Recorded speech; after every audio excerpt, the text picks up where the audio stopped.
This is probably the most requested video for me to make, which I find very strange because I taught myself how to do it with YouTube videos. But I don't think anyone has the rights to an origami star, so I'm going to show you how I make my origami star bunting, and I guess you can like apply this to any origami and then just make it into a bunting. I think that'd be quite cool actually, but we're going to stick with stars for the tutorial. If you've seen either of my uni room tours, then you'll know the stuff I mean.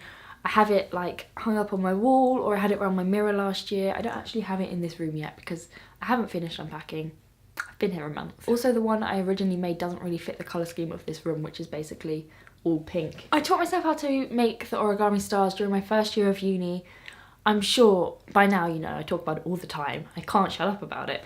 During my first year of uni, my partner had cancer. My partner was really tired and couldn't really do anything, but I wanted to be there, like be supportive. So I was going back home every weekend and I didn't really have much to do, so I started raiding the craft cupboard and I found all this pretty paper, and I decided to teach myself some origami. So I went on YouTube, looked up how to make a star because that seemed pretty simple. I just spent days and days at a time folding paper, loads of different patterns, loads of different colours, and I decided to piece them together and make them into bunting, and it looked really nice, and it was a nice thing that came out of a very, very, very horrible situation. The only thing you need for this is paper, and then if you want to join the stars together, then something to attach them with. So I usually use like thread because it's nice and subtle, you can't really see it, but you could use like twine or ribbon, whatever you want. In terms of the type of paper, patterned is obviously going to look pretty, and the thinner it is, the easier it is to work with. So in this tutorial I'm going to use some origami paper,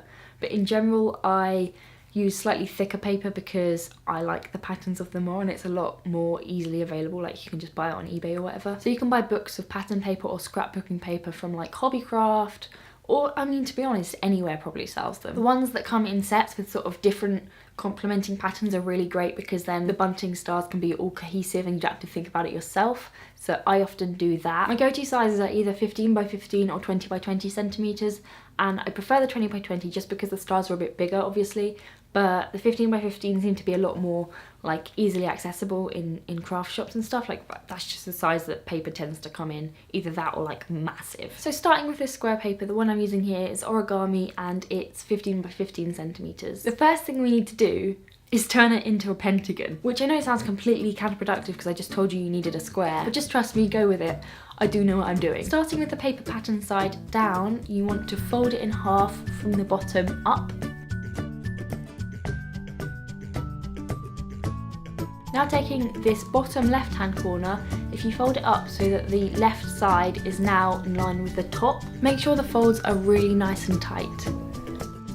Then unfold it and go ahead and do the exact same thing but the other way, so this time bringing the top corner down to the bottom. What we're doing here is making a cross, so then we can use the intersection of those two lines as a reference point for the next section. This time we're taking the bottom right corner and bringing that to the reference point that we just made. Fold that down so that we've got a sort of flap. Now you need to take the left edge of the flap and fold it so that it's in line with the right edge of the flap. I always think at this point it looks kind of like an ice cream cone. Next you need to take the bottom edge, the one where you made the original fold, where you folded the paper in half, and bring that in line with the left edge of what I call the ice cream cone. Flip your creation over, and the final step is to kind of fold it in half, so bring the two edges together. Now we've ended up with this weird shape which doesn't look anything like a star or a pentagon at all. But we're getting there. I guess this isn't technically origami because it does involve scissors at this point. So looking down at your paper, the top layer, the first flap is going to be a triangle shape, and that is where you want to cut your line, right at the top of that triangle. So snip off all that excess paper and get rid of it because we don't need it, and then unfold your shape and you should have a pentagon. Fingers crossed. That's half of the origami done, and we haven't even started making the stars yet, so let's do that. Again, if you're using paper with pattern on only one side, then you want to start with the pattern side down. And to start off, you just want to fold the pentagon in half along its 5 different lines of symmetry. This is just to make sure the folds that you made earlier are really nice and tight. We're taking the bottom two corners and folding them up to the lines that we've made on sort of this second point around on the pentagon. So if you just sort of roll the paper up, keeping the edge parallel to the fold you're making, there should come a point where the two corners touch the two lines at exactly the same time. That's how you know you need to make the fold. So the bit of pattern now showing should be a trapezium shape. The top and bottom edges should be completely parallel. You need to repeat that process for each side of the pentagon. So turn it around a fifth of a turn, then fold the bottom up again, unfold, turn it around another fifth, fold, unfold. From this point on, the tighter you make those folds, the better. It's going to make it a lot easier for you in a minute. Once you've done that to all 5 edges, you're going to use the same folds that you've already made. Fold the left edge back in and then fold the bottom edge up, but simultaneously you need to sort of tug the corner out because you don't want it to be folded in on the inside, you want it to be folded on the outside. Rotate your pentagon by another fifth of a turn and then just repeat the process again for each of the edges. Folding the side in, folding the top up whilst pulling out the corner. The only new fold you should be making here is where you're pulling the corner out. So you can see here where I'm sort of really pushing down with my nails, that's where you should be making the new fold. At this point it still doesn't look like we've done anything, but the next step, it will definitely look a lot more like a star, I promise. The first God knows how long I really struggled with this next step, but it's so easy.